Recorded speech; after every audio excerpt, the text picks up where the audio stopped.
Welcome to Legacy Conversations, a channel where we preserve military memories and history.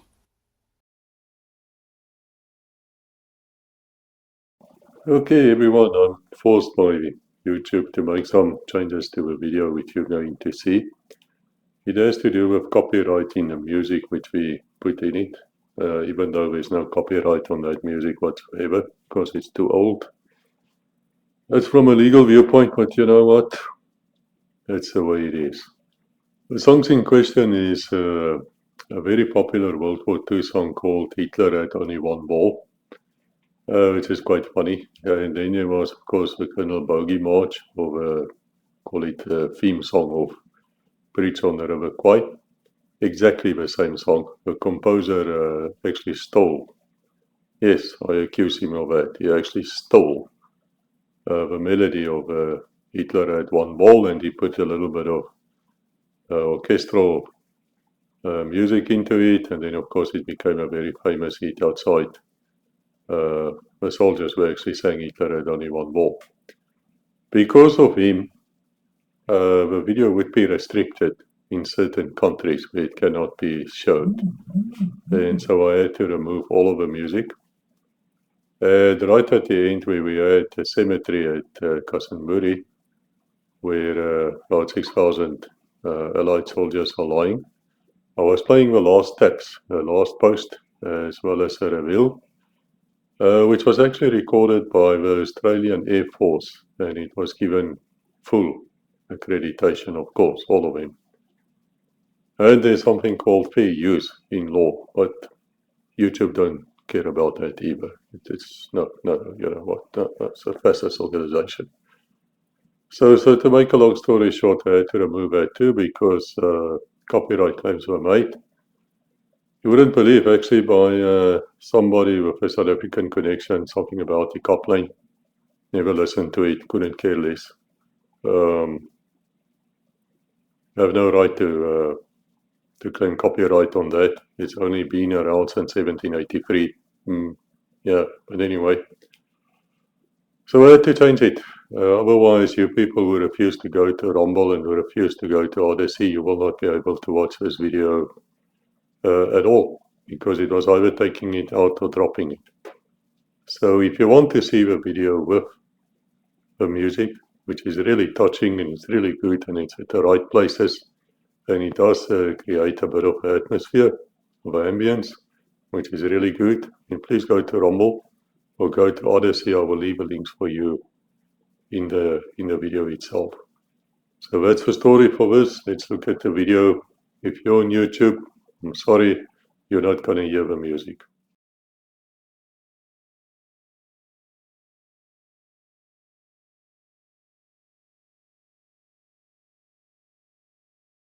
Hello everyone, welcome here to Legacy Conversations. We have a special episode, Bridge on the River Kwai, sometimes called Bridge over the River Kwai. Depends on whether you talk about the movie or you talk about the book upon which the movie is based. Strange that they use different names. But anyway, it doesn't matter. You all know what I'm talking about in the Railway of Death. Let me say to you, since I live in Thailand, it's always been in the back of my mind to go to the River Kwai and to see what the bridge actually looks like, and then from there on to Hellfire Pass. And I also visited the cemetery, which is basically what this video is about. I did not take the train ride simply because I didn't have time to do that, but there's a lot of videos out on the internet where you can see these things.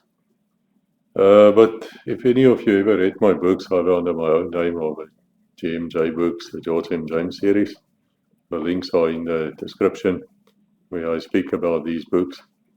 Then you will know that I do tend to put in an author's note in the beginning. So I will explain to you exactly what this book is about and what's the intention of it and why it came to being.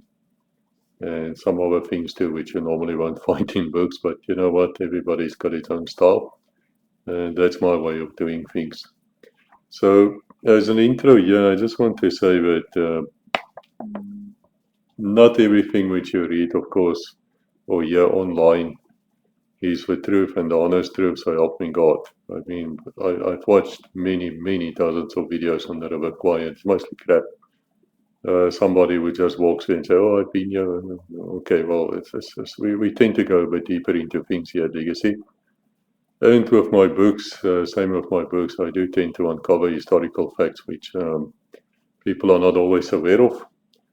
And sometimes it's quite shocking which comes out. I mean, in the first place, everybody will know that, thousands of men died building the bridge on the River Kwai. Nine men died. Yeah, 9 men. Not thousands. No. 9 out of 3,500. That was the first shocking thing which I discovered from various sources. And if you want to know what happened further, then of course, yeah, a lot of people died, and we will discuss that. And every death is a tragedy. I'm not making light of it, but they just got the stories away from truth. And we will also discuss why so few men died building this bridge. There's a lot of reasons for that, which will come out in the video, because the real deaths actually started later on. It started when they're building the railway line further north, and I suppose you can say south from Burma or Myanmar towards, because the two railway lines were supposed to meet with each other. That is where the real deaths really started taking its toll. So that was the first shocking thing. The other thing which I found out, which is interesting to me anyway, is the River Kwai, when the bridge was built there, 1942, 1943, that's how it only took to build the Railway of Death.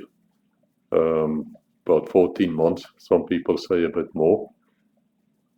Actually, interesting, it was not called the River Kwai at that stage. It was called something else. It was called the Mai Klong. Then after the movie came out in 1957-58 and became a smashing hit, and we'll talk about it because it's utter crap and bullshit like all Hollywood productions. I mean, you can't really, Hollywood is Hollywood, man, and it is, of course, Jesuit theatre as well. If you don't know what I'm talking about, read my book, Oath of Evil, The War on Protestantism, 651 pages of fact, and you will find out what I mean when I say Jesuit Society of Jesus theatre. It's very interesting. Everybody thinks that the Jews are actually controlling Hollywood. Yeah, well, read that book, you will quickly find out it's actually not the Jews controlling Hollywood at all. And by the way, Hollywood, you know what it means? The word Holly is the wood which they use when they do magic spells. And that's where the name comes from, Hollywood. All about magic spells. And I don't have to tell you about Hollywood anyway. And if you see my eyes flickering around a bit, man, don't worry about that. There's a couple of mosquitoes trying to murder me here in my studio on the 3rd floor in Patong, in Phuket. It's just, it's natural for your eyes to pick that up. Anyway, they changed the river. The river name was not the River Kwai from the beginning. It changed afterwards, which is fascinating to me. We will also look at it briefly that it wasn't only the white prisoners of war as well as the Indians who were working on the railway. Not at all. There were also about 250,000, let's call them locals, Thai people, Burmese people, Koreans, other nations as well, even from Timor and other places around here. They were all sort of drafted into working there. I mean, it's a bit difficult to explain because they were offered contracts which were not honored. So the guys would be said, okay guys, we're going to pay you $1 a day, food, medical, all those things, will take care of you, come and help us build this railway. And when they arrived, of course it was a totally different story. They got no leave, I don't think they even got paid. And really a lot of them died, more than the prisoners of war, a lot more of them were killed. And there's no real records of that either because, they were not as organized as the prisoner of war camps. Now, later in the video, we're going to speak to the 7th Medical Battalion Group. For those of you who don't know, we've got an entire playlist on legacy on them. Those are the Special Forces ops medics, as well as the Special Forces doctors. And these doctors and medics, very highly trained, of course, in medical skills, but they're also parachute qualified, most of them. In fact, we have a video series out on how to become a paratrooper in the old South African Defence Force, which was not for everybody. Let me tell you about, I would say, a third of the people who tried to 40% would have failed. Very tough selection course before you even can get to the jump phase. If you're interested in that, one of the medical doctors actually had his entire course in 1986 recorded. And so we made a series on that. Have a look if you're interested on the SADF playlist. And these men from 7 Medical Battalion Group will tell us, they will tell us from a medical viewpoint on what happened. Because the Japanese simply cut off all medical supplies, they ran out. But the soldiers were still better off because they were organized and they had some medical attention from the doctors. There were about 400 and I think 44 doctors were captured with the men across the various theaters, and they were also there and with the medical orderlies. They were trying their very best. The locals had no such thing, so they died in wards, even more. One thing I also want to mention is the brutality of the Japanese. We do speak about it. I'm standing there next to the railway line, and it was extemporary. You know, I was just speaking out of my head while I was recording there. I just felt like the right thing to do, so I might have left out a few things. It wasn't the original plan, but that's how we did it. The Japanese brutality was something beyond belief. I mean, most of us would think of the Second World War starting in about 1939 with the invasion of Poland. Then for the Americans here, of course, it would have started in 1941, 42 for you after the Pearl Harbor attack, and Hitler declared war on the US before the US actually could declare war on Germany. It was one of those strange things in life. Fascinating what would have happened if Hitler did not declare war on the US, because then the US had to find a way to declare war on Germany. But they did declare war on Imperial Japan for the attack on Pearl Harbor. What's also interesting, which comes out of the video, is that the UK, the British Empire, in the form of Winston Churchill, and we have a video on that shyster. Go and have a look at it. I'll leave a link for you. He's really no hero. There's nothing great about Winston Churchill. If you disagree with me, go and read my books and go also and listen to what I have to say. It's about an hour and a half long, where we find all the evidence, you know. Shyster, just another politician, just another guy who's talking shite, just another guy who got bribed, just another guy who got bailed out by the Jewish lobby. Yes, South African Jewish millionaire mining magnate actually bailed him out in 1938. And in 1940, when he became Prime Minister, they gave him a huge donation too. Yeah, they bailed him out in the 1920s. What do you know? He suddenly became a Zionist. Just like that, change of mind, you know. But anyway, go and look at the video if you disagree, I don't care. But Churchill gave a very interesting order. The only time in the war when Singapore was besieged by the Japanese, he gave a death order. In other words, he ordered them not to surrender but to fight to the death. Which in great military tradition of the British Army, they showed him a middle finger and told him to, well, they're not going to do that, and so they surrendered in Moscow. It was one of the greatest defeats for the Allies. It was one of the greatest victories for Japan. And as you will find out in this video series, Japan at that stage was not known to treat prisoners badly. By that I mean white people. I don't mean Chinese or people which they would consider not white.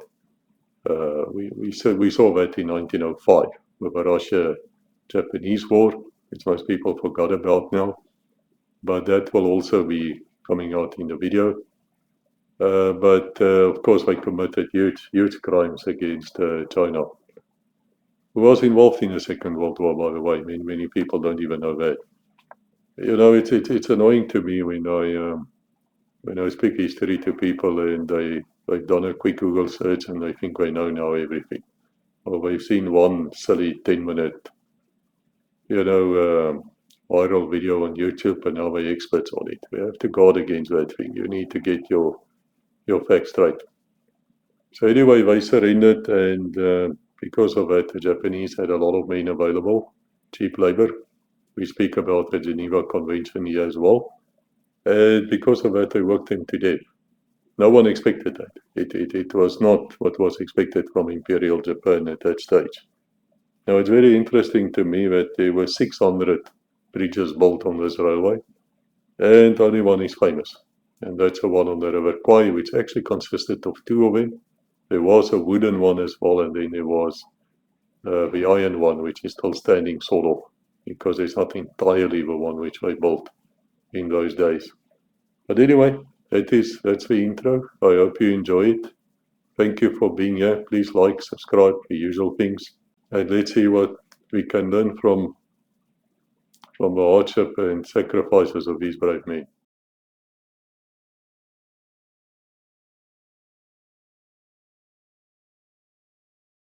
Okay, let us go to the movie. I mean, most of you would have at least heard about the movie. Many of you would have seen it. I saw it as a child, of course, long after it came out. I'm not that old.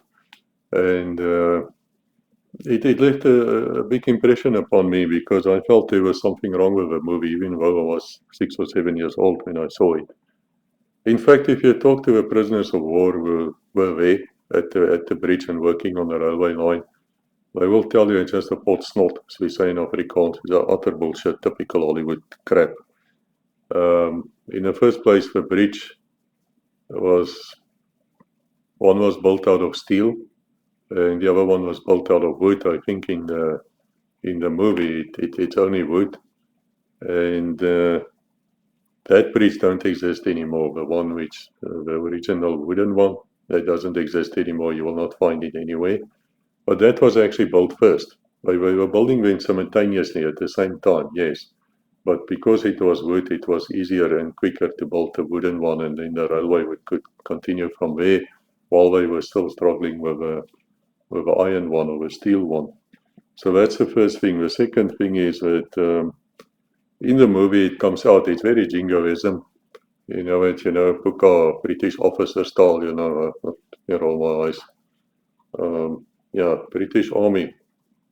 Of those days, under Montgomery, not talking about here in the Far East now, the forgotten army, was very, very different from the one which we find today. In fact, as we sit here today, you can fit the entire British Army in a Think Wembley football stadium, and half of it will still be empty. It's an army with more horses than tanks. Royal Navy, once so mighty, got more admirals than fighting ships. You know that. What about the Royal Air Force, once so mighty? Well, apparently they started to do the affirmative action thing, and now they ran out of pilots.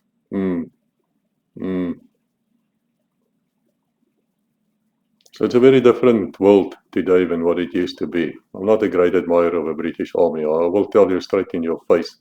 Let's talk about the 53% deaths in the concentration camps during the South African War, also known as the Second Anglo-Boer War, 1899 to 1902, but you probably don't know about that either. We're still waiting for your apology, by the way, which will never come. Fascinating the things you did. You even caused apartheid, do you know that? British Army, do you know that? Probably not. Should read my books. But anyway, the movie itself is nonsense. I will show you some clips where they come marching in and they're whistling the song. I think it's called the Colonel Boogie March, or the song of the River Kwai. And it looks so manly, and he looks so fantastic, and the prisoner of war says it's just crap. No, never happened like that. No, not it. And then it's fascinating too, the song, the Boogie March, or whatever I call it. This was actually a copy of a very famous World War II song called Hitler Had Only One Ball. You have to give the Brits credit here. I mean, they do have a sense of humor. And I'll play that song for you too.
It might be so that YouTube will, of course, come up with a normal nonsense of claiming copyright somewhere. It's one of the scams which YouTube are actually very famous for. They've got people, not them themselves, but they got other people who actually make a living out of this. What they do is they would scan every video with some crawler software. Then they pick up something, even the last post. They would pick up that and then they claim immediately they have copyright on it. And you as the creator has really no say in it. I mean, you can deny it and dispute it and do whatever you want. It'll take more than a month for them to actually agree or not to agree. And if they say, no, you are lying, a creator, that is their copyright, and YouTube will just honor that. But then if you make any money out of a video and we don't, that's another scam artist from YouTube. Then they will take this money and they will put also the ads on your video, which I say to you always in all videos, I don't support any ads on this video. And if you find anything, somebody advertising it, please ignore it. Or go to the alternative channels at Odyssey as well as at Rumble, and probably you'll find less ads there, or you might even find a video definitely at Odyssey. I'll leave the links. You will find it without any ads and without any interruptions from YouTube. Because really this is just a scam. It's annoying.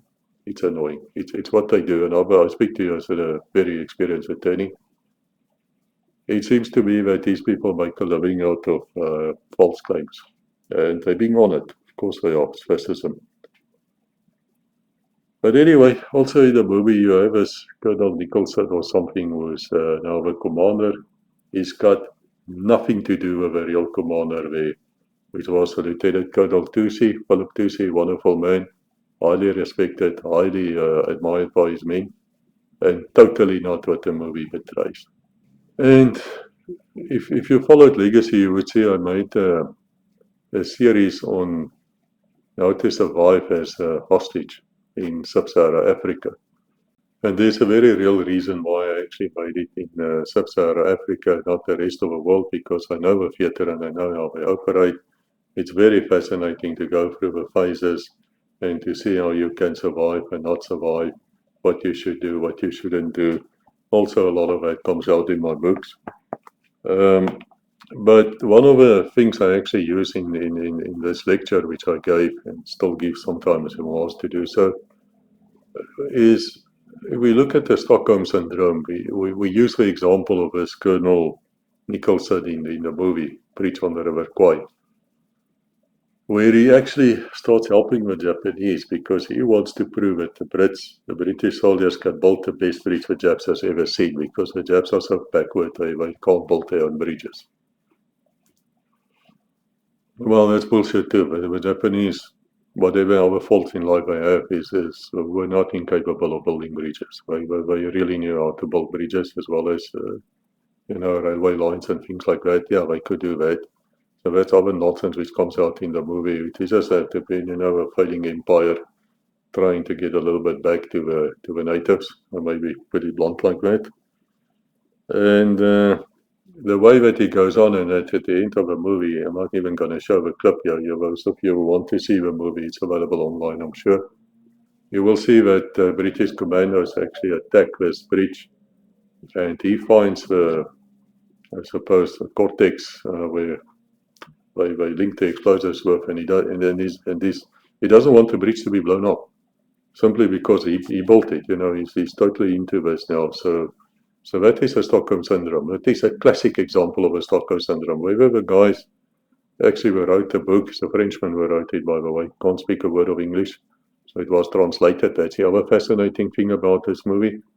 The two guys who wrote the script actually had to flee, I tell you, the US because of McCarthy trials, because they were seen as communists or something, so they were not credited.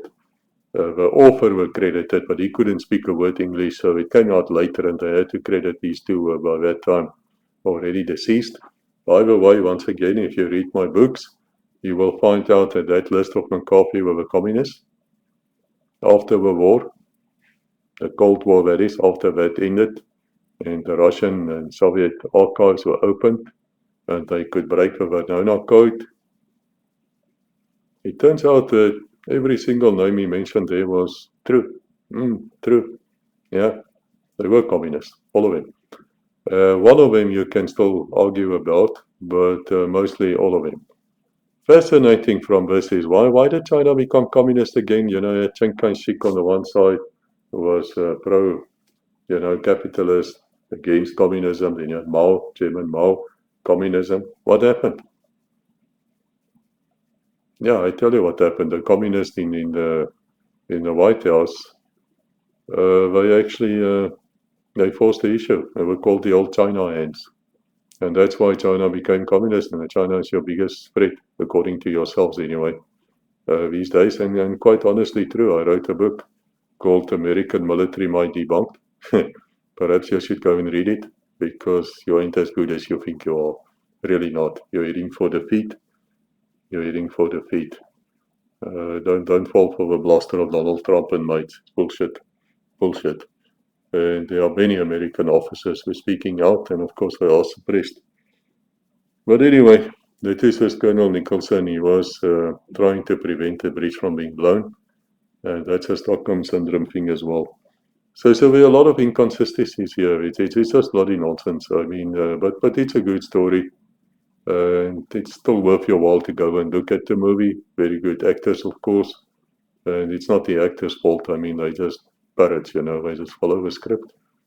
But that's about the movie. It is just nonsense.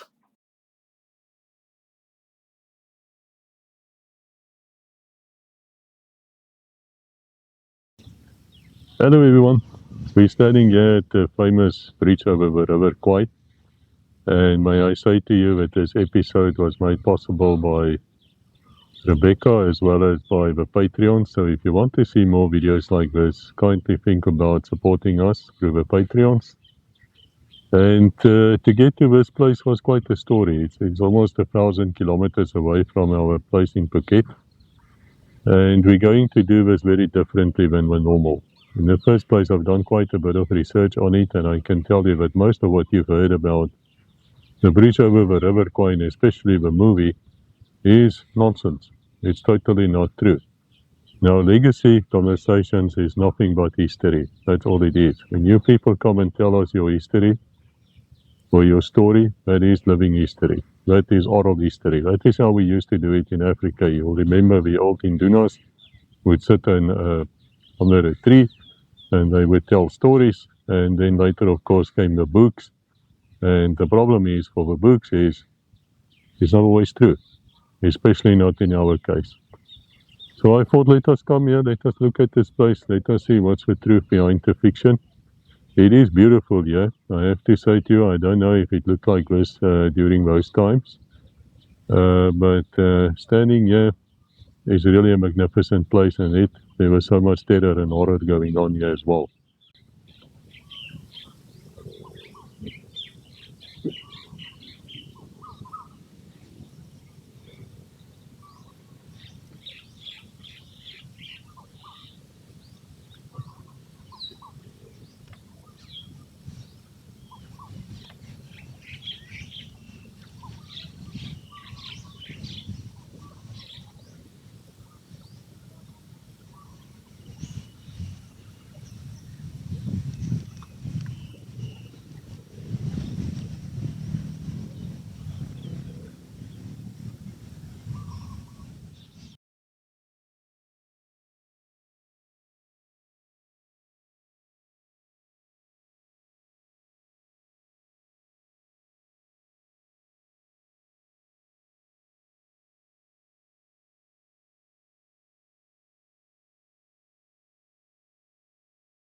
So why was this railway even needed? I mean, what made the Japanese decide they want to build a railway uh, through Thailand to Burma? Now, Thailand's history in the Second World War is a bit murky. And I have to be very careful how I say it because I am living in Thailand and I really love the country. And we also made another video which is about the birth of a Royal Thai Navy. And we even have like a torpedo boat, which is a museum ship. We made a video of that, I think in Champagne. Great place to visit if you're ever around here. Very much worth your while to go and find out how the Royal Thai Navy got to be.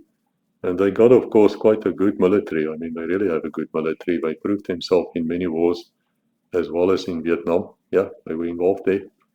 But fascinating is that Thailand sort of was on the side of Imperial Japan in the beginning, and then they switched. They even attacked France in the sense of Indochina, which in that case was, I think, one big country, Vietnam, as well as Laos. I think all of them were together, not independent countries. This is before the Vietnam War. So they attacked each other because Thailand felt done in by territorial claims. And what makes Thailand very unique is I think it's one of two countries in the world that was never conquered by white people. They were never colonized. Never, ever. And they're very proud of that, and they should be.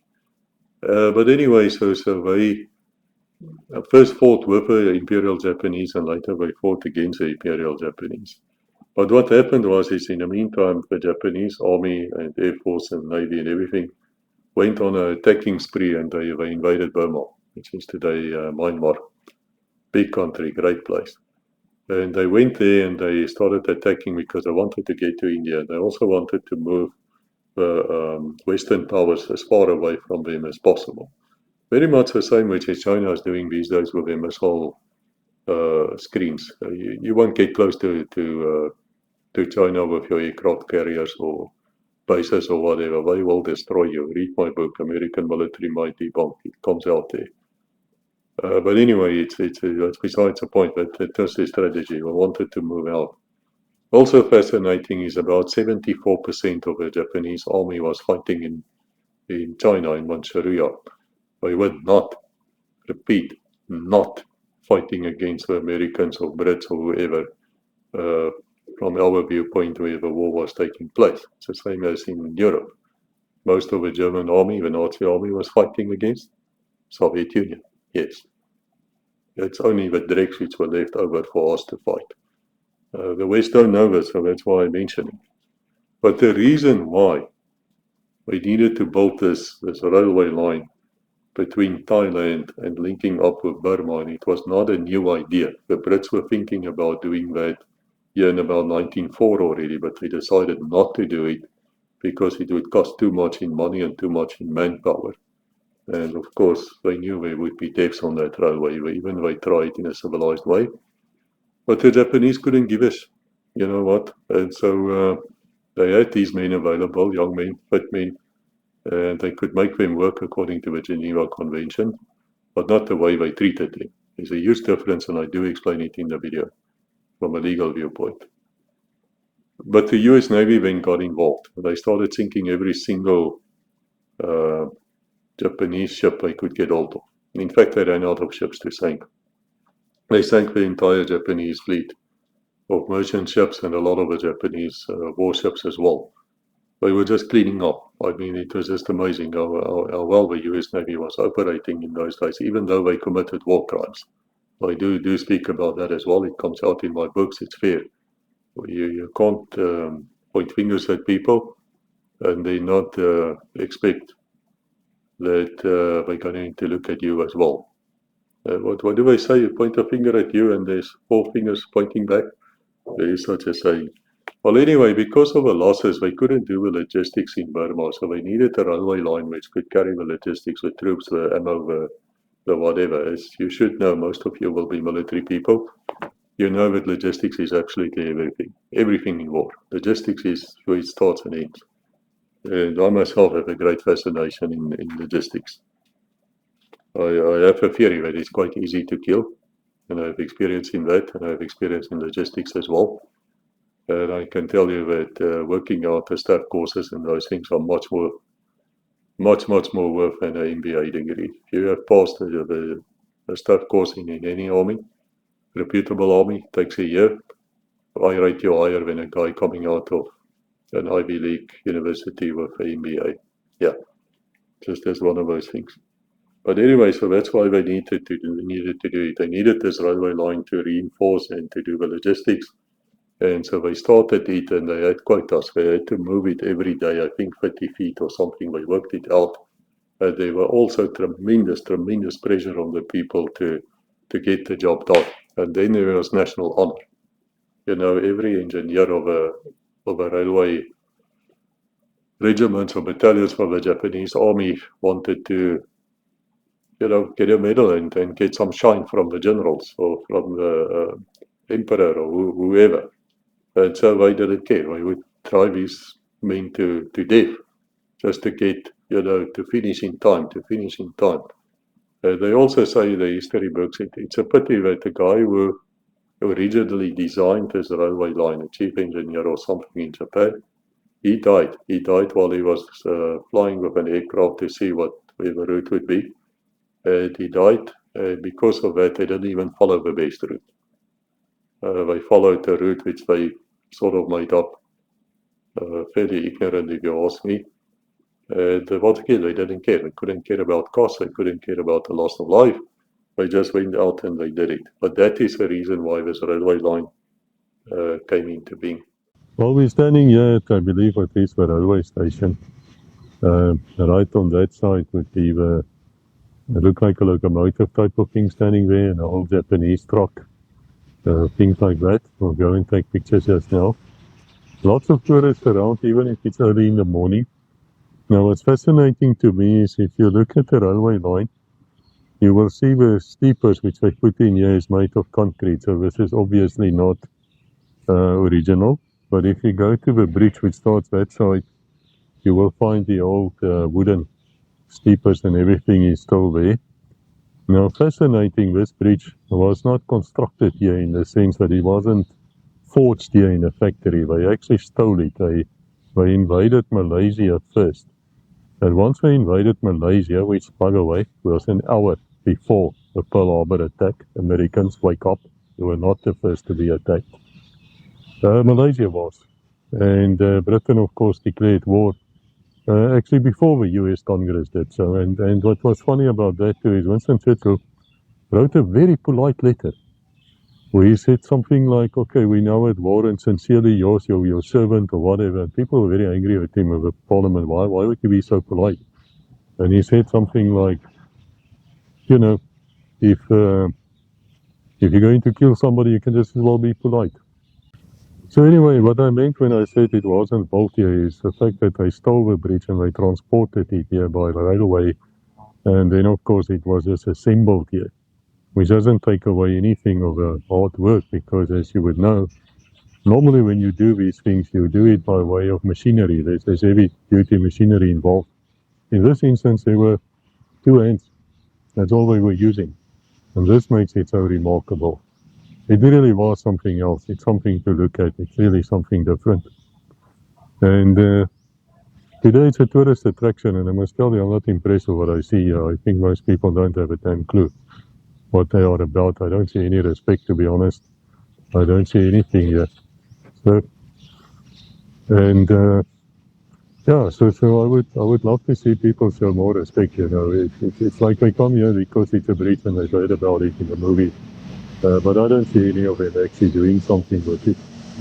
And if you want to know why I'm stretching here, some old guy walked past and gave me a salute. And so it's just military courtesy to stretch back and to answer the salute. The way we do it, that's the SAT way, SADF as well. I'm touched. I must tell you, I'm deeply touched standing here. Yes, of course, a lot of you would have heard that thousands of people died here. It's not true. Only 9 men out of the 3,500 who were working here actually died on this building of this very bridge. Now, the reason for that is, and we're going to speak to 7 medical battalion doctors as well, is at this stage, this was one of the first bridges they actually built. So as they were moving inland towards the north, they were becoming gradually weaker, and they were abused, of course, a lot more. And malaria and all sorts of illnesses started getting them, and that's why they died in such strokes. But here at this bridge, they were still quite close to the supply lines. And therefore, they were also recently captured, and were fit young men, soldiers, you know. And so they could survive the brutality. The real brutality started up north after this bridge was built. And that's where the story comes from. But every sleeper you see here is a dead person. It's a dead soldier. It is somebody's brother, somebody's son, somebody's loved one, perhaps a husband, all of them here. Now, most of you would have been trained in the Geneva Conventions. It's part of your training when you go to the army. So you know how to treat prisoners of war. Now, there's something odd here. In 1905, there was the war between Russia, Imperial Russia, that is, and Japan. And it took place at Port Arthur. And also there was a huge naval battle which the Japanese actually won. And the vodka navy, as they called the Russian squadron, which came all the way from Europe, sailing right down, they say there was a stream of vodka bottles lying up behind it for about 6,000 miles. They actually sailed into a trap, and they got seriously sunk. I mean, they were basically wiped out. But fascinating, the Japanese treated the Russian prisoners of war very, very well. In fact, they were treating them so well that they got awards for it. They were praised internationally that they treated these people according to the Geneva Convention and more.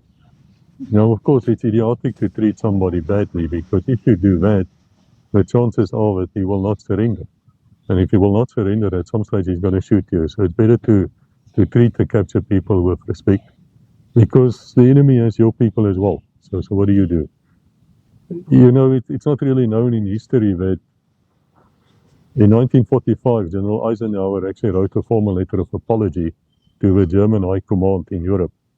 And the reason he did that is because some junior officers loaded a whole bunch of German army, you can call them Nazis if you want to, but not all of them were, into a train. And they died because of a lack of air, a couple of hundred of them. In fact, it was a war crime which he apologized for, and since he apologized, what's Rebecca's pointing at something? I'm not sure what. Oh, there's a squirrel there on the... Yeah, you see, that's also which is fascinating. Why I like standing here and a bit away from a bridge is, yeah, there's another. There's two of them, three. I see them on here. Really cute. There's 3 squirrels. 3 of them. Okay. Sorry, hun. Yeah, and so anyway, it is a place of great natural beauty. But anyway, to get back to the war crimes, it's not against the Geneva Convention to make enlisted men work, labor work. You've done it yourself. There's a lot of Germans captured. There were Italians in South Africa. They did a lot of good work. One of the court cases we studied at law school is how far would the officer's command still go as a prisoner of war?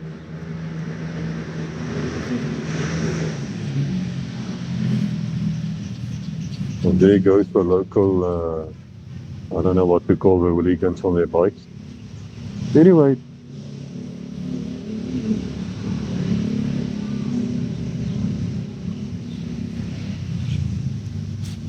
as I said, in South Africa, we tested that. There was one who they thought was an impimpi or a traitor. And the officer had its own court martial, I suppose, in a prisoner of war camp. And they executed this guy. And then, of course, they got arrested, and they said that, look, we were following orders. He was a traitor, and therefore we could execute him legally under war circumstances. A very, very fascinating legal case. But you know, lawyers are boring, so I will not go further with that. Truth to be told, I can't remember what happened. I think we were found guilty. Yes, we were found guilty, sentenced, and then after the war, they were actually released. So it's not uncommon. It's not uncommon if you capture somebody to take them and then to make them work physically in the field. I know there's a lot of actually, how shall we put it? You know the OMO principle, old man out in the British Army. If a guy is deployed somewhere, the wife would put the OMO box of washing powder on the balcony, and everybody see the old man is out, and then the postman comes in, if you understand what I mean. Now, a lot of the people, of course, were recruited. All the young men were not actually at home. So there were a lot of, let's call it romantic affairs going on between the prisoners of war on both sides. The Brits and the Americans in Germany captured there, wherever else, all of them had some relationships. Now, you still have to treat these people fairly. You cannot treat them the way they were treated here, and that is what makes it so strange, because as I said, in 1905, Japan treated them very well. And suddenly, Japan had a new generation there, and they totally changed, and they started treating these people really atrociously, very, very badly.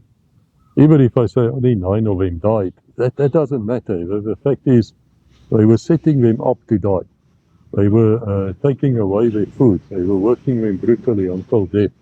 They would, of course, beat them up all the time. The prisoners of war themselves talk about the Korean guards, which were by that time occupied by Japan, Imperial Japan. They were just as brutal, but they were brutally treated themselves. Now, 2 wrongs doesn't make a right now, does it? It's a piece of example. Then there's also in the Geneva Convention that an officer, a commissioned officer, cannot be made to do forced manual labor. That caused a lot of problems here because they were forced to do manual labor. They also ran out of clothes quite quickly. If you know the climate here, you would understand that no clothes will last forever here, especially not those made for European conditions, because there were no real jungle type of clothing at that stage. They said they had, but if you look at them closely, they're really not. And at some stage, the men became naked, and they had like loincloths, and they were just skin and bones because they were living on rice. Basically, they only had rice to eat, and whatever else they could make a stew from snakes to, man, whatever, I would say monkeys, whatever, they were desperate. Now it's a funny thing, once again, if I can go back to the way that the prisoners of war were kept in Europe, on both sides, many of the men, and there's a South African connection with The Great Escape, which is another movie where South Africans were involved, pilots. They all said they escaped to have sex. Yes, they were young men, vital men, and they had no such thing there in the camps, with being not gay, even though that happened quite a lot as well, especially in the US prisoners. They were fairly well known for that, doing each other. Then they tried to escape to get back to Europe or their country so that they can form relations. You know, they don't want to die a virgin. I fully understand that concept. But in this theater, it was different. The survivors said they had no interest in that. They were just worried about food. So they would dream about food. If they had any dreams or anything talking about life outside the camps, it would only be about food. Any food. They couldn't care what food, as long as it's food. And that is what starvation do to you. It will always be a black cloud hanging over Japan because of this. And if you look at again, they've never apologized. They never cared about it. There were 152 of them were trialed, were put on trial after the war for war crimes. 32 of them were hanged. In fact, every single one of them should have been hanged. One of the questions I've been asked here is why didn't these prisoners of war try to escape? After all, there were not enough Japanese to really, look after them in that sense, and they were in camps in the jungle. I don't think they were really barbed wire or anything around it. So they were kept there, and they couldn't escape. And very few of them did, as far as I know. Well, it's a fascinating thing because there is a duty upon you under the Geneva Conventions as well in most armies that if you are captured during wartime and you're in uniform, you are supposed to make an attempt at least to escape. It's not the same in the civilian world. It's once again, if you look at my lectures on surviving as a hostage, I do talk about that because from a legal viewpoint, it's a very, very different scenario than in wartime. If you try to escape in wartime and you kick some sentry to death, it's really not a big problem from a legal viewpoint. It will be a serious damn problem if they catch you. But you are allowed to kill to escape, basically. As a civilian, you're not. You're not allowed to kill to escape. There's a huge difference, and there's also no order upon you to do that. You don't have to escape if you're a civilian.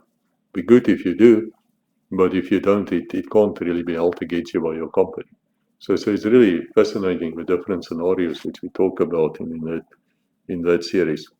But the reason why they didn't escape is in the first place, they look different. In other words, a white man will always stand out in a place like Thailand, but in Burma, you can't really hide with the locals. It's not Europe, you know what I mean? It's not Canada, it's not South Africa up to a point. So that was one of the major reasons.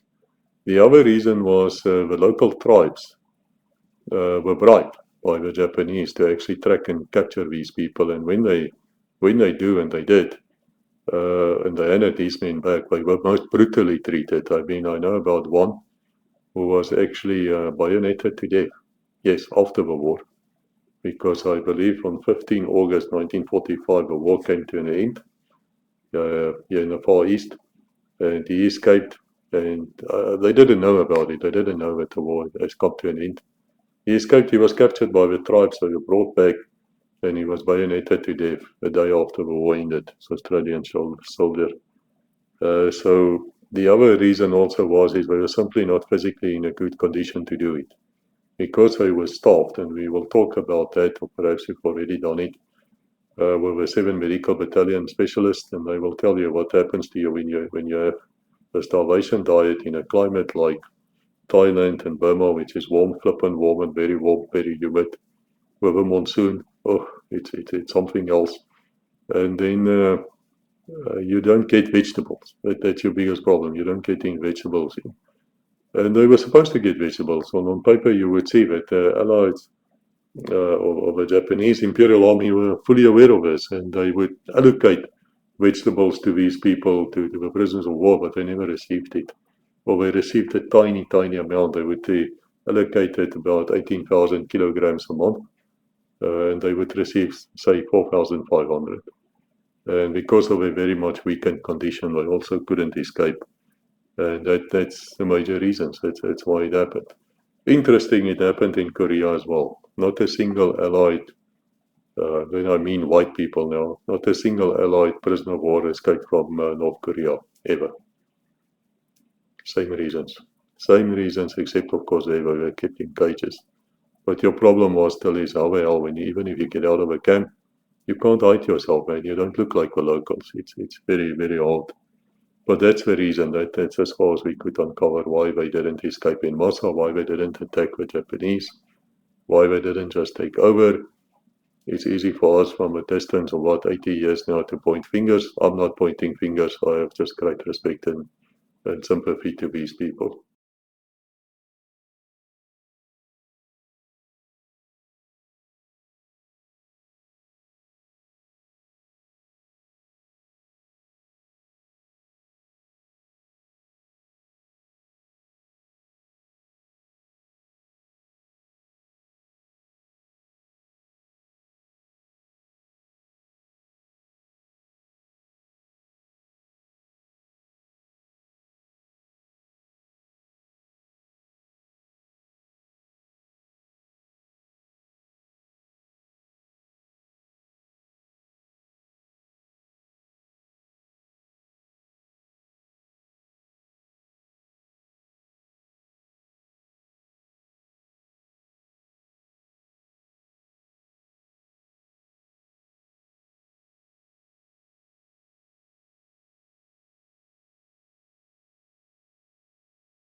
Okay, we're going to Hellfire Pass now. It's a really nice scenic drive. Once you are finished at the River Kwai at Kanchanaburi, which is 1,000 kilometers away from Phuket where we live, took us 2 days to drive there. Fantastic road. Wonderful thing about Thailand roads is we're in good condition. And the top speed on the highways where we drove anyway was 90 kilometers an hour. And it's mostly a double highway all the way. It's fantastic, and then people don't speed. They keep to that speed limit. It's amazing. It's not South Africa at all. When you get close to Bangkok, where the drivers become a bit more, say city-like, they would come right at your tailgate you until you give way to them, things like that. But normally, it's a really nice drive. And so when we were finished at the railway station there at River Kwai and the bridge, we took the hour and a half drive. It's about 74 kilometers. We took it to Hellfire Pass. Wonderful drive, really scenic, nice to see. In the old days, there was a train which actually ran from River Kwai Bridge all the way to Hellfire Pass and back. That train, as we speak here today, don't run anymore. So we had to drive, and we arrived there. I must tell you, Australia, man, they did a good job. It is fantastic to go there. It's Australians who built this museum there with Hellfire Pass and everything, and I cannot tell you how impressive it is. You have to experience this. Man, it's fantastic. It's people speak good English. They are very approachable. They are there to help. They're there to assist. It is spotlessly clean. They are just, man, they got videos going there. You can walk this pass. It's amazing. It is just amazing to go there. So if you can ever get the chance to get there, please get there. It's very important. What's interesting to me is that Hellfire Pass is not actually known as Hellfire Pass only. It's got different names. It's also known as Konyu, and it is known as Kenyu, and it's also known as K3. So it's got different names, which people talk about, and they talk about the same place. And there were many of these passes. This is just the most famous. And it was the most horrible one. I was walking the entire pass, taking pictures. Videos for you might be a bit shaky. I do apologize, but that's how I walk, man. Just most horrible. To imagine that people had to do this by hand without power tools. They had some power tools at some stage, and also by this time they were very much weakened. They were in a weakened state. They were not as healthy as they were when they were building the River Kwai. And a lot of them died. A lot of them were brutally beaten to death. Yeah, flogged to death. Can you believe it? It's amazing what the Japanese did. And as I say in the videos, not enough of them were hanged in my eyes. This is where the real killings now started, unlike at River Kwai. But let's have a look at it. Let's have a look at this pass and see what it's about.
Yes.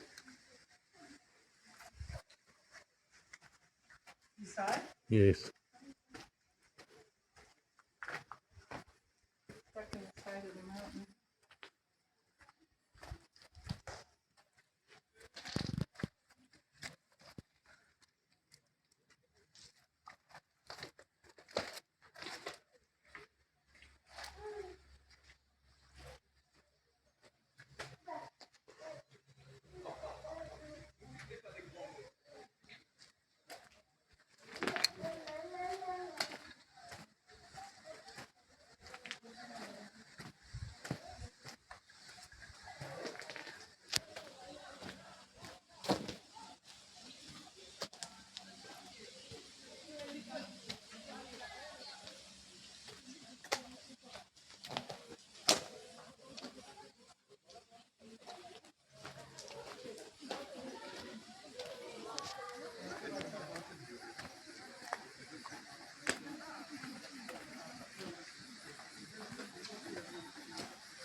On the way back from Hellfire Pass, we drove right past the Kanchanaburi cemetery, where I believe almost 7,000 men are lying buried there.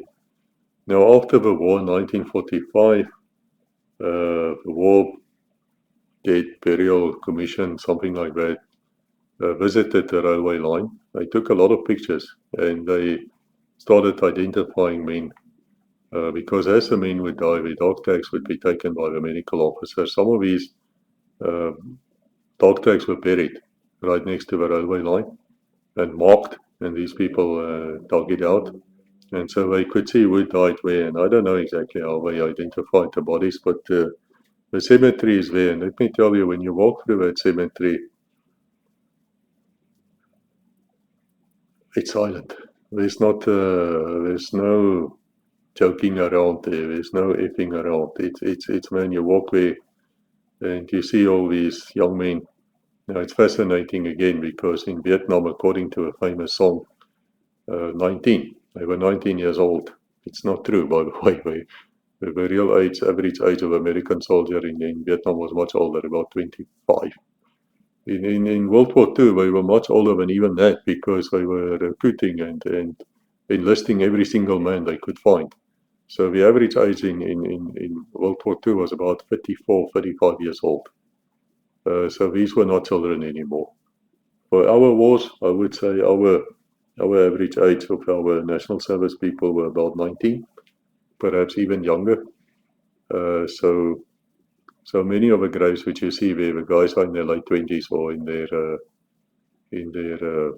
early 30s. It's also interesting to me that you see different units there. You see fighting units, they are there. You also see guys from the non-fighting units, the clerks and the store people and things like that. They were all, the Japanese didn't make any difference, they just grabbed everybody they could as far as they were concerned. So anyway, we walked there and we saw this cross. There's a cross standing there. And the sun was setting behind the cross. And I stood there for a few minutes and I was very, very deeply touched. Also, interesting thing which happened there at that cemetery is I got a book. As Rebecca and myself, we walked into the cemetery. There's an old Thai guy standing there, and he's selling this for 250 baht, which is nothing.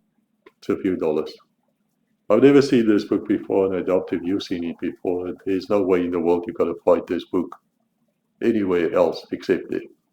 It is a weird book, and I'm telling you as an author who wrote many dozens of books, in the sense that in the first place you don't know who wrote it. There's no name on it. You don't know who published it because that's not mentioned either.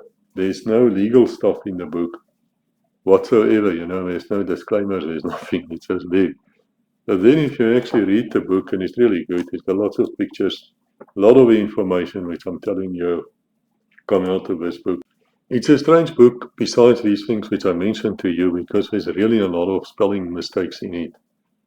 So it's obviously translated from probably Thai or somewhere else, some other language, because this is not written by a native English-speaking person. You can see the way. I mean, every second paragraph has a spelling mistake, but you can still deduct, of course, what they want to say. And there's really a lot of interesting pictures. There's a lot of interesting things here. I mean, they speak here, for instance, about elephants. They brought in elephants from Burma. Within a month or two, the drivers of the elephants were dead because of cholera. And then, then the elephants, of course, would refuse to work, so they let the elephants go. So if you can get hold of this book, if you're there at the cemetery and they want to sell this book to you, please buy with me. It's worth your while to read this book. It is fantastic. It's a totally different viewpoint from what you would see in the standard Western type of documentaries and books of things which we are so used to. But let's take a look at the cemetery. Walk with me through the cemetery. I'm not going to put the sound on. I want you to think. I will try to put in the last steps here as well. I don't know what YouTube is going to do with it. I told you before about the damn scam by running there out of Berlin in Germany. Fascist Germany, as I call them these days. Probably will have to edit it out, and if so, well, if you go to Odyssey or you go to Rumble, you'll be able to actually get the entire video without YouTube's crap.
As we sit here today, 1/4 of this railway is still working. It is still operational. In 1945-46, after the war ended, the Brits, for some reason, I don't know why, it comes out of that book which I found at the cemetery, out of this one. They actually demolished about 3.5 kilometers of each side of the Burma border as well as the Thailand border. They demolished the railway line. Why? I don't know. I've got no idea. But as it is now, about 1/4 of the railway is still operational. Statistics which the best we could get hold of, and I know there will be people who will disagree with me. Feel free to do it. Then 1 in every 4 prisoners of war who worked on it actually died. 1 in 4. That's about 13,000. Some units lost about 45% of the men. Yeah, that is a lot. They moved it at about 30 feet a day. That's how they built this railway line. And they removed 4 million cubic feet of dirt and rocks and stones that they removed by hand. After the railway was finished, the Japanese split them into 3 groups, survivors. Those who were still the strongest and the fittest and who was real survivors, they sent to Japan to work in coal mines. I'm not sure what happened to them further, but I'm sure it's horrible. And of course, to get to the coal mines, they had to take ships, and those ships were being sunk by the US Navy, as well as other navies. We don't blame the US Navy for that, not at all. That is a totally fair game, even though some people say it's not. I mentioned Admiral Dönitz of the German Navy, who did exactly the same thing, unrestricted U-boat warfare. That's what we call it from the Allied side. And he was sent to prison, and of course, Allied leaders, no, of course not, of course not. And then those who were really, really ill and totally useless now to the Japanese war effort, they were sent back to Singapore. They were sent to one of the camps to stay in Singapore, where they were rescued later. And then there was a small group who stayed behind on the railway line to repair the bomb damage, flood damage. Some of these rivers, you know, even the River Kwai, they say can raise about 12 to 18 feet, you know, during monsoon. So it's vicious. So as the Allied bombers were attacking the bridge, and they did attack the bridge at the River Kwai a few times, they did bring down some of the spans, they did destroy the wooden one. They would be repairing it, but according to the survivors, they said life was almost bearable during that time. We should focus on the word almost bearable. And yeah, at the ending, I want to end this. I found a video of some British POWs who went back in 1985. So about, 40 years after the war. They're all dead now, I presume. And they stood at the very cemetery which we showed you. And they had somebody there. I don't know if he's a trained pastor or reverend. I don't know from which church. I have no idea. I don't even know his name. But he stood there and he said a prayer. And I want to end this video now with this prayer, with full credit to them as well. So thank you for listening. God bless you until we meet again. We have come to this place of peace and quiet beauty to pay our simple but sincere tribute to those of our families and friends who lie buried here. Let us first hear some words from a psalm.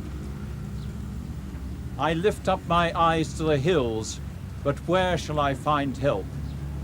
My help comes from the Lord, who has made heaven and earth.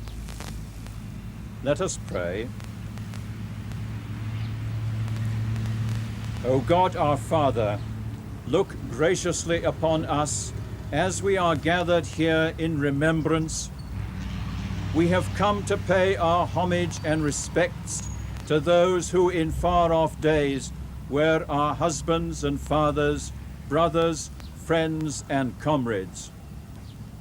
In our remembrance, we bring to mind young men in the prime of their lives who asked nothing more than that they could live life to the full in ways of their own choosing, enjoying the company of family and friends.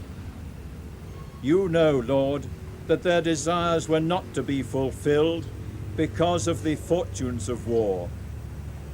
Their lot was to suffer indignity and deprivation and hardship inflicted by their fellow men, even unto death.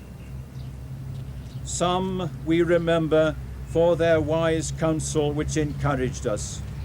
Some made us laugh and kept us cheerful. Some helped us in countless little ways that made life more bearable. Some, too, we recall with particular pride and gratitude, for they risked their lives for the sake of others and gave their all. As your Son said, "Greater love hath no man than this, that a man give his life for his friends." So we honor all for their uncomplaining patience and fortitude, which have been like a beacon light in the lives of us, their comrades and loved ones, who have been spared for these many years. Your Son Jesus also said that in your house are many resting places prepared for those who will dwell with you in eternity. We dare to believe that these our long-lost friends and loved ones do indeed dwell in your care and keeping, enjoying your presence and blessing. Their memory is safe in our keeping. Keep their souls safe, O God, until the time comes when we shall all meet again in glory. All this we pray in the name of your Son, Jesus Christ, who taught us when we pray to say, Our Father, which art in heaven, hallowed be thy name. Thy kingdom come, thy will be done, on earth as it is in heaven. Give us this day our daily bread, and forgive us our trespasses, as we forgive those who trespass against us. And lead us not into temptation, but deliver us from evil. For thine is the kingdom, the power, and the glory, forever and ever. Amen. I think that what we just heard is very, very touching. And I think that we should learn from history. We should learn it from history that it never repeats again. As I said before in this video, that if you're ever in a position where you can prevent this type of thing, then kindly follow the Geneva Conventions and your conscience. It's very, very important. But before we end this video with a few bloopers, just to take a little bit away from the serious side, there is something which I want to go into a bit more detail here. And those of you who are observant will notice that the studio looks different. That's true. Since I made the video first, we changed it, upgraded it a bit, but it's still the same quality and sound and same cameras and things like that we use. I want to briefly speak to you about something which I mentioned in my book, code name Alphabet 32. And now Alphabet 32 is the one in which we first started talking about Allied war crimes. Because if you think that the greatest generation was the Second World War generation and they never did something wrong, well, you know, I knew a fellow who served in the 101 division in Vietnam, South Vietnam. 2 tours of duty, lost an eye there, great guy. And he once said to me that when they arrived at the VA hospitals, they were treated like, almost like skunks, they were treated like totally different from the World War II generation who, after all, defeated Hitler. Shame you didn't. The Soviet army did. But anyway, you did contribute and we're very grateful. Thank you for your service. But anyway, so it is totally wrong to think that during war times things don't happen on both sides. It always does. It is just then the victor, of course, will get away with it. They always do. That's a way of life. That's just the way it works. So you have, here and there you will have a historian, or you will have somebody like me who wrote many books and has got an interest in this type of thing, who will actually start talking about it and then, of course, totally disbelieved or suppressed. So I think it's important that we just mention it now. Now, again, codename Alphabet 32 has nothing to do with war crimes as such. It's just mentioned in the passing. Because in my books, wherever you find the characters discussing history, or they have some facts there, weapons, whatever, you can be damn sure that they're actually telling the truth. And it is a message for you to take to heart. The book itself is about the best anti-tank missile in the world. It's a South African-made Mokopa, or Makopa, which means apparently black mamba, which is a vicious snake in, I think, the Sotho language, but I'm not too sure. Now, even this missile has an interesting background, because South Africa did use missiles during the border war to shoot out tanks. In fact, they stopped the Fopla Brigade of tanks. It was the largest tank battle since World War II in Africa, which most people, of course, don't know about. So, they had Lombard River, Keto Carnival, go to Legacy Conversations, search for it, you will find it. You'll even find audio of these missiles being launched and shooting out the Soviet tanks which were advancing on South African armor, and they just shot them out. Fantastic story, really fantastic. As Lieutenant Colonel Hannes Nordman, look at his video and you'll find all the footage and things there.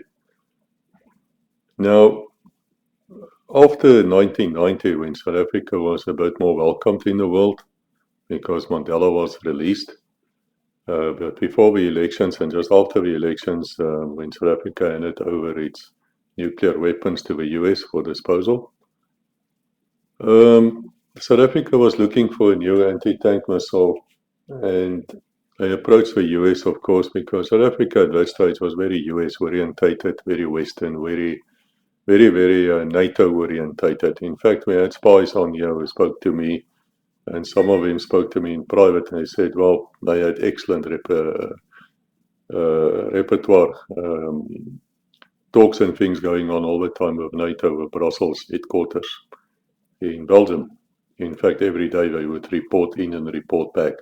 So it was very interesting where South Africa was standing in the First Cold War. In the Second Cold War, which is going on now, of course, South Africa is on the other side. It's a BRICS country.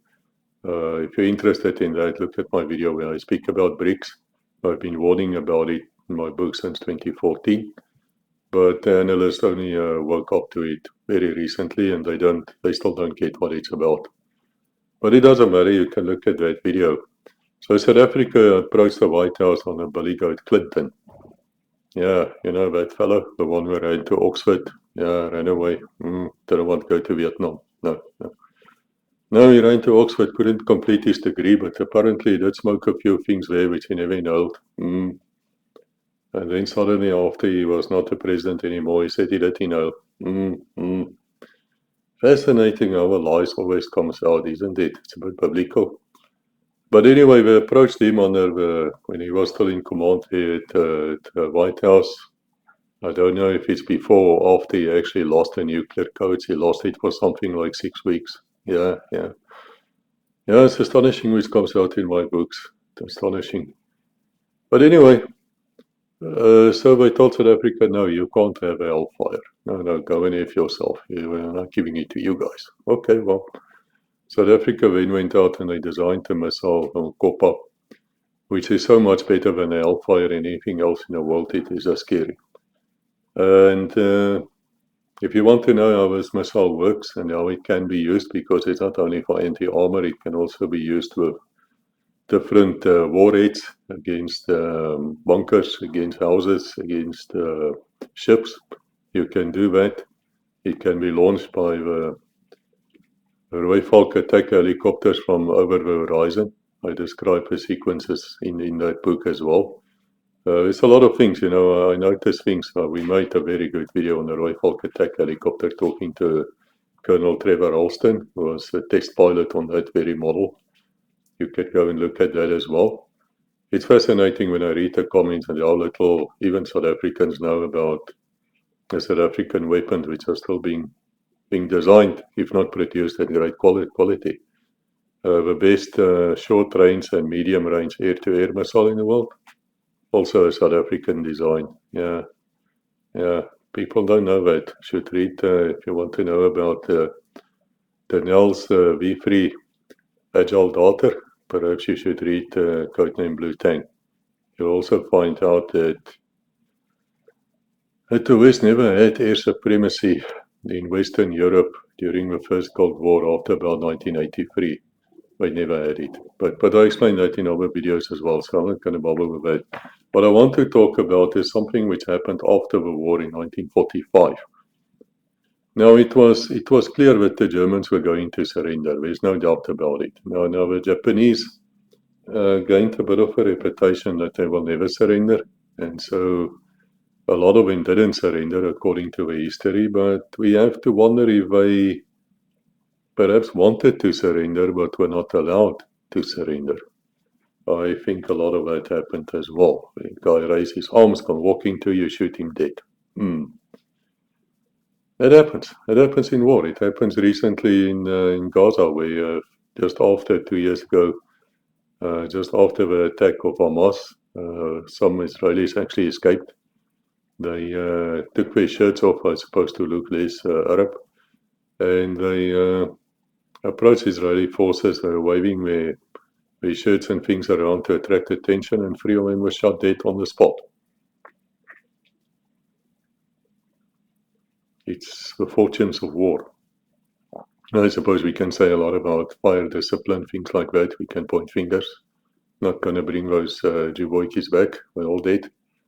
These things happen. And it definitely happened in the Japanese war as well.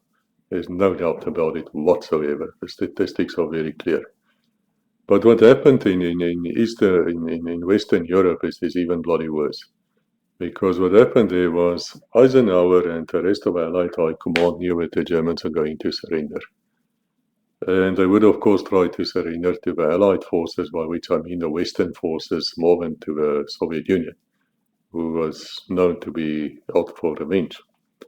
So anyway, as you know now, under the Geneva Conventions, if you capture somebody, you have to feed him, you have to take care of him, and you have to allow the Red Cross Society to actually access this guy so that they can be sure that you actually are keeping your side of the Geneva Convention. So it's a damn big problem when countries start refusing access to the Red Cross. Yeah, whenever that happens, you can know for sure there is something happening which should not be happening. Otherwise, they wouldn't do it. And it's also so that the Geneva Convention say you have to feed the guys at the same rations as what you would feed yourself. In other words, if you get a ration pack a day, then we expect you to actually go and give a ration pack to your prisoner of war as well. We know here at the Railway of Death that didn't happen, that we saw the results. All right, and we know that about 13,000 people died. Some say it's more, but I don't want to go into that. That is what they say, 12,000 something. 13,000, which is 13,000 too many. Should never have happened. But Eisenhower and these people had a problem. And the problem was they never ever planned to feed all these surrendering Germans. And we're talking here about millions of them, I think about 8 million Germans who were actually surrendered. And so now they couldn't feed them, or anyway, that's their damn excuse. Is that true? You know, they bombed 7 sorts of hell out of the entire Western Europe, much more than what the Germans bombed London or the UK. In fact, you cannot even compare the two. It's like comparing a mouse with an elephant. I mean, it's just not possible. It is nothing. It's absolutely nothing to what the Western US 8th Army, Air Force, as well as British Royal Air Force Bomber Command did in Western Germany, or let's say Germany at that stage. They just bombed 7 sort of hell out of it. I don't have to repeat all those things to you. It's in my books. Also, some people say it's war crimes. I don't. But I do believe they killed more civilians than what they actually killed soldiers. I have to think about that as well. But anyway, so to overcome this problem of not feeding the German soldiers, the ones who surrendered, and remember, we're not talking here of camp guards who murdered Jews and gypsies and other people, the spies. We're not talking about them. We're talking about the average Joe in uniform. So they surrendered, they were surrounded, and they were basically put into huge camps with barbed wire around it. And there's videos out of them. The American guards would walk past them and throw some parcels and food inside it, and people, men, would actually scramble to get that food. And if you look at them, they're thinner than me. In other words, they look haggard, they look like they're starving. Yeah, because they were, indeed, they were being starved to death. Yes, it's a allied war crime. Now, what happened further is they called this prisoners of war. They refused to call them prisoners of war, because if they did that, the Geneva Convention would apply, the Red Cross would be able to access them, and you would have to feed them and treat them the same way as you treat your own people. So how do you overcome that? What do you do? Well, you get clever. You get your lawyers involved. You get those scum of the attorneys. I was one myself. You get that scumballs involved. And then you declare these prisoners of war not to be prisoners of war, but you say they are disarmed enemy forces. DEF, Delta Echo Foxtrot. And if you say that quickly, it sounds like what? What does it sound like? Deaf. Yeah, deaf. That's what you do. So what they did is they refused the Red Cross access, and they just basically starved them to death. And they had, of course, these men now had no Geneva Convention protection. And there was a lot of women amongst them also. Now, how many died? How many died? How many do you think died? I mean, we know that in the First World War, the Royal Navy, after the peace of 11 November, Armistice Day, 11 November 1918, we know that the Germans then fell back. This is the First World War. They fell back into Germany. All hell broke loose there, Weimar Republic. From that came Hitler, blah, blah, blah. But in the meantime, we were talking about the Treaty of Versailles, that was coming together. And of course, Wilhelm II fled, I think, to the Netherlands or somewhere, and Germany went into chaos. We know all these things. Communism, blah, blah, blah, all those things happened there. What you don't know and are not told is that the Royal Navy, probably assisted by the US Navy and the French as well, was still having a huge blockade against Germany, so they couldn't import food. So they say that anything between 500,000 and 1 million civilians died of starvation after 1918, up to where the Treaty of Versailles was signed. Yeah. Yeah, great, huh? Allies. Yeah, it's interesting to me that you don't read these things in the school history books, do you? Very, very interesting. And let me also say to you that the Brits were running exactly the same system in their camps for the Germans as well. The only difference between the Brits and the death system of the Americans were the name. The Brits called them surrendered enemy personnel. In other words, SEP, Sierra Echo Papa, but the same. Deny them Geneva Convention's protections. Deny them the Red Cross access. In fact, when the Red Cross got there, they said they found conditions extremely shocking. It's very interesting because they suppressed the Red Cross reports until about the 1990s, when they actually had to come out with it. But there's a guy who wrote a book, I read it actually, it's a good book if you can get hold of it, called James Baku or something, strange name. And he called it Our Losses. It came out in 1989. If you can get hold of it, read that book. Because I know there's a few people who, of course, now listen to me and say, oh, no, this is not true. No, it's true. No, it happens. And this James Baku, in the book Our Losses, he claims that the starvation of a German prisoners of war were actually deliberate. He said about 790,000 German soldiers, male and female, but mostly male, were so killed. They were starved to death after the war, after surrendering. And how did it come to 790,000? You know what, that's fascinating too, because if you look at the official records, you will see that the army, any army, is very paper-orientated. I mean, before you do anything in the army or police, where I come from too, you sign for anything and everything, man. And they do check these things. So if somebody dies, the cause of death and the date and everything will be stipulated somewhere. They really like their statistics. And so he discovered a column called Other Deaths. Other Deaths, yeah. And we think that the other deaths are actually the ones died by starvation. Because they couldn't say it is starvation, of course not.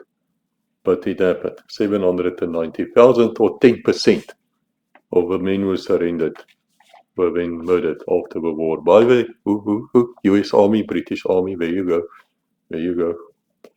And of course, this book caused uproar.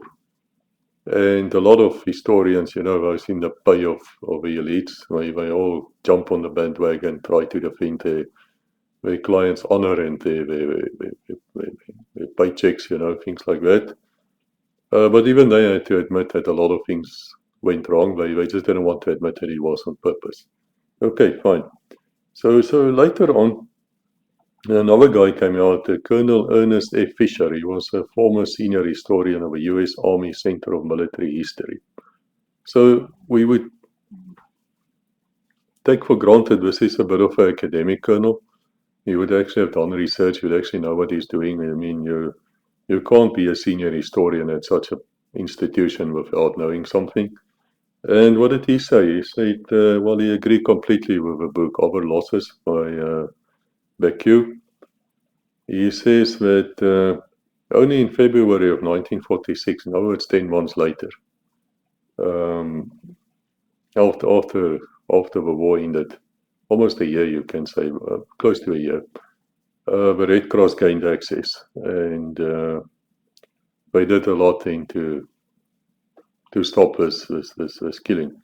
But by that time, because of the appalling conditions, that's what the Red Cross reported, there was appalling conditions going on. Because of that, 790,000 men were dead. That is what, 79,000 every month? Yeah.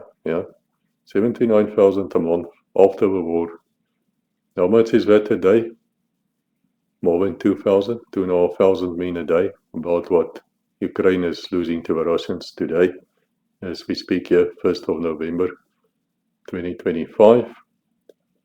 And that makes it very, very interesting, because the Brits then went on, and then Kenya during the Uhuru uprising, about 57 people died there. Did you know that? White people. Well, the black people, of course, a lot more. But they did the same.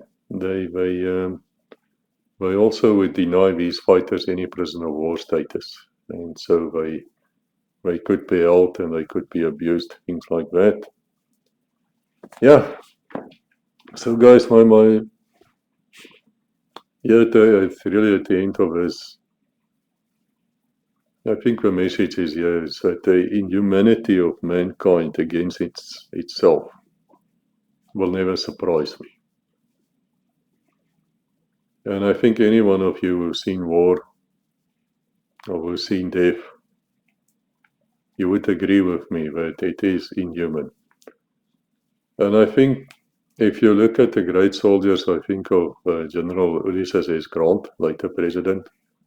He once said that there is never a time and place in the world where you have to draw your sword. By that, what he meant was, we can always talk it out. You don't need to go to war. You don't need to go and kill people. So who's to blame? The Third Brigade, the politicians, who else? Of course they're not to blame. They're the ones who start wars. They are the ones who give death orders, like Churchill did at Singapore. You know, no surrender. Well, if you don't surrender, you're going to die. It's easy to give such orders when you're far away, you know. That's probably the problem we have with the US these days, as well as Britain. The other NATO countries, their wars always been fought somewhere else. They don't experience it. They only see the homeless veterans there on the streets, and they don't care. Yeah, they don't care. The sad thing about it, it's always the greatest of men who volunteered to go to war for his country. It's always the best of men. It's the wankers and, you know, the others who run away, who stay away. Even the conscientious objectors go to war. But we should never forget who starts wars. Remember that the next time you vote.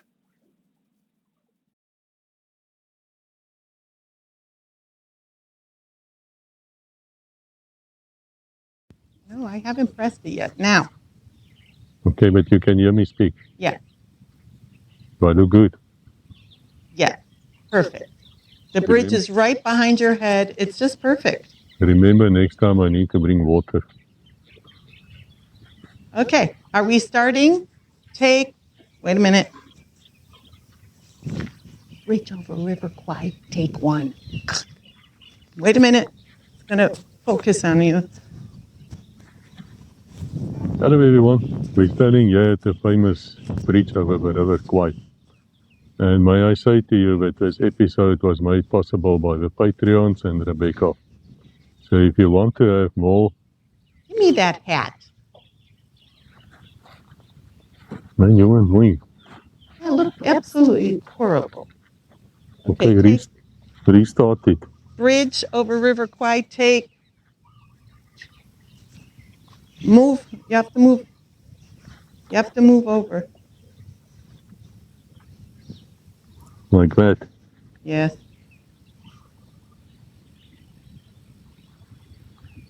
Okay, may I say we have a very annoyed director here behind the camera.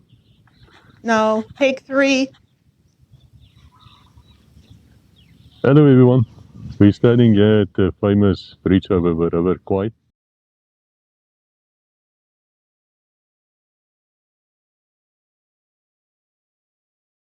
Well, welcome here. You know guys, we've been doing this for almost 5 years and we have millions of views and more than 1 million hours of views. And we're really hurting our enemies because they don't like our message to come out, which is why we're so suppressed.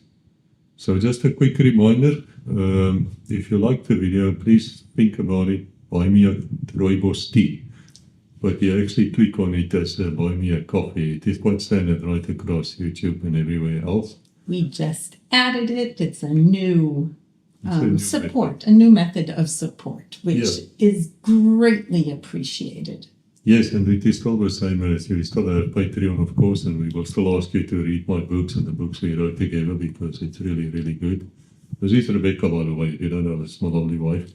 She's the driving force behind Legacy because there were times when I wanted to give up and there were lots of frustrations, especially with her. Even in filling out the Buy Me a Coffee form. Man, that's true. I've got a South African attitude against red tape. You know, you were standing in the queues where at elevation things, you do get angry quite quickly. I think I won't get it out of me.